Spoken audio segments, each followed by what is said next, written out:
So mga dahilan kung bakit lalaki naman ang nagagawang maghabol sa isang babae. Yes mga kamamay, sa video po na ito, i-share ko po sa inyo, ipapaliwanag ko po sa inyo ang mga bagay-bagay na maaari nyong i-apply, gawin, at syempre kailangan nyo rin pong disiplinahin pagdating sa inyong sarili upang lalaki naman ang lubusang maghabol sa inyo. Kasi mga kamamay, meron kasing mga bagay. May mga bagay na dapat po kayong gawin, i-apply, dapat sa isang lalaki kaso hindi nyo po ito nagagawa o hindi nyo po ito alam. Kaya mas minabuti ko po na ibigay, ipaalam, sabihin po sa inyo ngayon. Kaya mga kamamay, kung gusto nyo po yung ganito klase ng mga videos, mga advice, huwag nyo naman po sanang kalimutan na mag-subscribe, mag-like, at mag-comment na rin po sa ibaba ng video na to para sa mas marami pang love advice na maaari kong i-share at ituro sa inyo. Kaya kung nagawa nyo na po yan, mga kamamay, maraming salamat po at simulan na po natin ang ating topic ngayong umaga na ito. So ano nga ba yung mga bagay na maaari mong gawin upang lalaki naman ngayon ang humabol sa iyo? So number 1, kung maaari, huwag mong masyadong ipagsiksikan ang sarili mo. Mga kamamay, kapag masyado nyo pong ipinipilit ng inyong sarili sa isang lalaki, yung tipong halos palagi nyo siyang hinahabol, palagi nyo siyang gustong makasama, palagi nyo siyang tinatawagan, gusto nyong makausap. Sa madaling sabi, masyado mong ipinagsisiksikan ng sarili mo. Yung tipong iniiwasan ka na nga. Yung tipong hindi na nga siya nagpaparamdam masyado. Yung tipong sinasaktan ka na, pinagtatabuyan ka na, pinagsiselos ka na, naghahanap na siya ng dahilan para iwanan mo. Pero bakit ikaw? Patuloy mo pa rin siyang hinahabol. Patuloy mo pa rin siyang pinapatawad. Patuloy mo pa rin siyang pinagmamakawaan. Mga kamamay, kung gusto mo na ikaw ang habulin ng isang lalaki, dapat hindi mo ginagawa yan. Kailangan kung na-feel mo na nadidisrespect ka ng isang lalaki, yung tipong hindi ka na napapahalagahan, hindi ka na niya minamahal, wala na yung, alam mo yun, yung concern sa'yo ng isang lalaki, kailangan dapat lumalayo ka din. Dapat umaatras ka din. Dapat lumalayo ka din. At dapat hindi mo ipinagsisiksikan ng sarili mo. Para makikita ng isang lalaki yung halaga mo kung palagi kang nandyan. Tandaan nyo yan mga girls. Ang titigas kasi ng tuktok ninyo eh. Sa halip na maglaylo kayo, masyado kayo nagiging martir. Masyado kayo nagiging manhid na tipong kahit siguro saktan kayo. Kahit siguro, palitan kayo. Kahit siguro mababae yung lalaki nandiyan ka pa rin hahabol-habol ka pa rin pinagsisiksikan nyo pa rin sarili ninyo So hindi mangyayari na kayo ay hahabulin ng mga yan kung patuloy nyo ipinapakita na baliw kayo sa kanila. Kaya please hanggat maaari, huwag kayong makipagsiksikan o yung sarili nyo, huwag nyong ipilit sa isang lalaki. Okay? So next, iwasan mo maging mapagpatol. Oo mga kamamay. Sabihin natin na kapag nagpapaliwanag ka sa isang lalaki, yung tipong sinasabi mo sa kanya yung kanyang mga pagkakamali. Tapos sa bandang huli, sa halip na intindihin ka niya, sa halip na unawain ka niya, sa halip na baguhin niya yung mga sinasabi mong yon, sa halip na magbago siya for better, ang nangyayari siya pa yung nagagalit Ang nangyayari siya pa yung umiinit ang ulo sa'yo. Kesyo pinakikialaman mo daw siya, kesyo binabago mo raw siya. Siyempre, alangang hindi mo sabihin sa kanya yung kanyang mga maling ginagawa kasi mali nga nasasaktan ka. Okay? Hindi mo gusto yung kanyang ginagawa. Pero mga kamamay, sa isang banda, kung halimbawa sa kabila ng pagiging concern mo sa kanya, sa kabila ng pagiging mapagmalasakit mo sa kanya, is nagagalit pa siya. Okay? Hindi kanya nauunawaan. Ikaw pa yung nagiging mali sa bandang huli, dapat iwasan nyo na yan. Huwag na kayong mapagpatol. Ipakita nyo na wala na kayong balak pang pakinggan yung kanyang mga sinasabi, yung kanyang mga isinusumbat sa iyo. Kasi sa bandang huli, kayo lang din yung kawawa. Kayo lang din yung nagiging mali sa mata ng isang lalaki. Pero kung hindi nyo po sila papatulan, hindi po kayo magiging mapagpatol sa kanya, lalo pat alam niyo na napakataas ng pride ng isang lalaki. So huwag na kayong mag-aksaya ng panahon, ng oras, ng laway para makipagtalo sa kanya.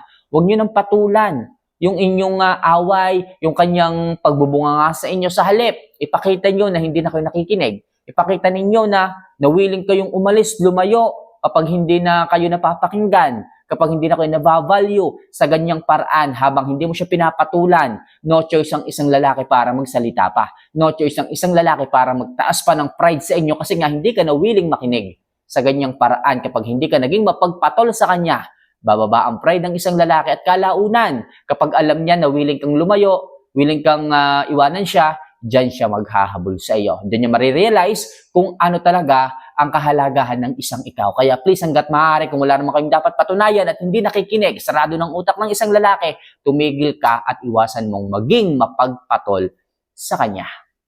Alright? So next, subukan at pilitin mong maging masaya kahit hindi na siya ang dahilan.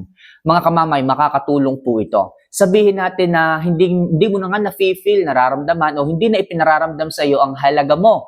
Okay, pagdating sa isang lalaki, yung tipong kahit na anong gawin mo, mali. Kahit anong gawin mo, maliit, malaki, tama o mali, mali talaga sa mata ng isang lalaki. Lagi ka pang namumura, lagi ka pang napagsasabihan. Kapag kaganyan mga kamamay, hindi na siya nagbibigay ng dahilan para mahalin mo siya. So ipakita mo naman na kaya mo pa rin maging masaya na kahit hindi siya yung dahilan. Okay? Madalas nang away ninyo, madalas nang sakitan. So ngayon, hanap ka na. Hanap ka na o i-divert mo na yung sarili mo para magkaroon ng ibang kasiyahan. Kamamay, hindi kaya po pwedeng lalo siyang lumayo, lalo siyang maghanap, lalo siyang hindi bumalik sa akin kapag ginawa ko yon? Maaaring oo, at maaari ding hindi. Ano yun? Parang ang gulo naman kamamay. Maaaring oo, maaari siyang bumalik sa'yo dahil makikita niya ang halaga mo. Makikita niya na hindi niya kayang sumaya ka sa piling ng iba. Maaari ding hindi. Kung talagang wala ng pagmamahal sa iyo, maaaring hindi na siya bumalik. Anong kagandahan dito? At least, sa ginawa mong yon, maaari mong malaman. At sigurado pala na po pwede mong malaman kung ano talaga ang halaga mo sa isang lalaki. Para alam mo na rin, para makonklud mo na rin kung karapat dapat pa ba kayong magtagal o hindi. Kasi babalik at babalik yan kung talagang mahal ka. Matututo at matututo yan kung talagang mahal ka. Pero kung hindi, say goodbye na mga kamamay. Ganun lang. Pero at least, nalaman mo kung mahalaga ka pa ba, mahal ka pa ba, o ano ng status mo sa puso niya. Kaya hanggat maaari, maging dahilan ng ibang tao para maging masaya ka pa rin kahit wala siya. Alright? So next, huwag mo rin kasing ibuhos ang lahat sa kanya. Mga kamamay, ang goal natin dito ay habulin kayo ng isang lalaki. Pero paano mangyayari yon kung palagi kanyang nakikita? Palagi kanyang nakakausap? Palagi kang mainit sa kanyang mga mata? Paano mangyayari nga habulin ka? Mangyayari lang yun mga kamamay kung hindi mo ibubuhos o hindi mo itutuon sa kanya lahat ng oras mo, sarili mo, panahon mo.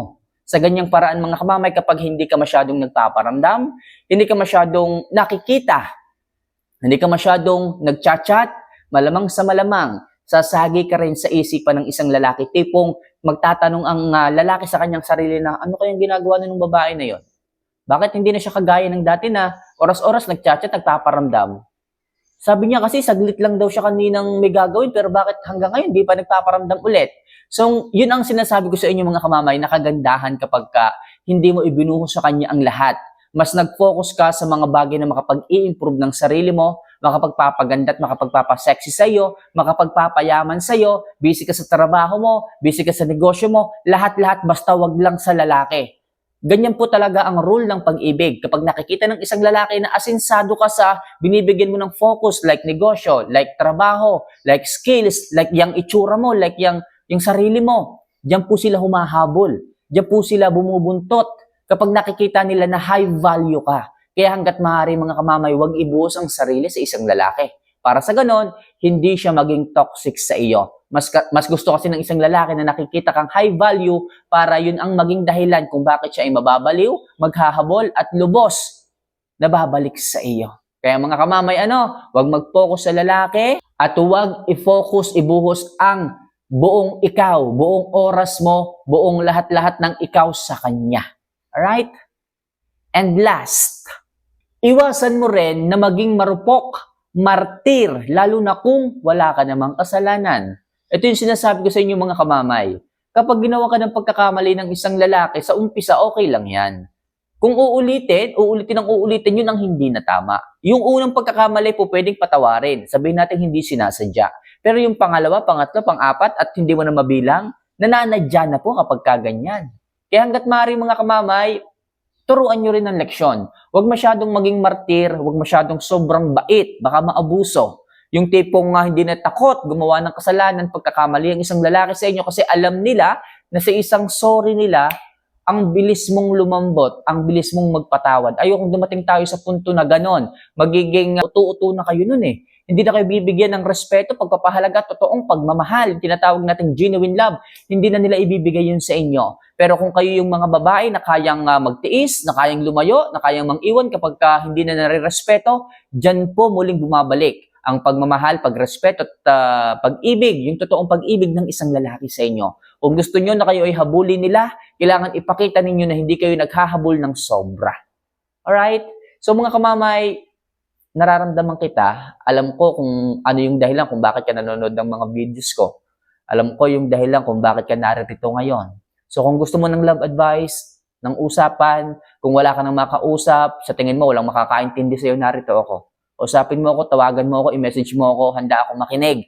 Hindi kita i-judge, hindi kita huhusgahan, nandito ako para makinig at bigyan ka ng payo na alam kong makakatulong sa iyo. So mga kamamay, sana po yung mga ginagawa kong video, kahit hindi ko po kayo kilala at nakikita, sana makatulong po sa inyo. Huwag kayong magdadalawang isip na kausapin, tumawag sa akin para may makaintindi sa inyo. Muli, this is Mamay Love Advice. See you for our next vlog. Mahal ko po kayo, laging tatandaan yan. Paalam.